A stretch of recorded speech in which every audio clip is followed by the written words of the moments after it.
Esoteric gospels like Thomas and Mary were excluded from the Bible because early Christianity had to choose between many competing versions of Jesus, and it chose the version that could hold an empire together.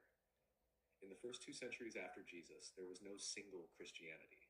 Different communities followed different teachings. Some emphasized miracles, sin, and obedience. Others, like the communities behind Thomas and Mary, emphasized inner awakening, self-knowledge, and direct experience of the divine.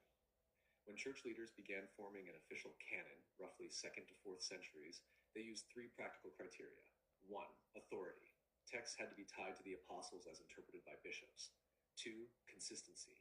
Teachings had to match emerging doctrines. One God, one Christ, bodily resurrection, clear hierarchy. 3. Control and unity. The faith needed to be teachable, enforceable, and scalable across the Roman Empire. The esoteric gospels failed all three.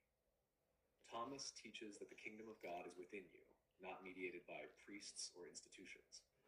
Mary portrays Mary Magdalene as a spiritual authority whose insight surpasses the male apostles. Neither emphasizes sin, sacrifice, or church authority, which makes them unmanageable in an institutional religion. From a leadership perspective, that was a governance problem.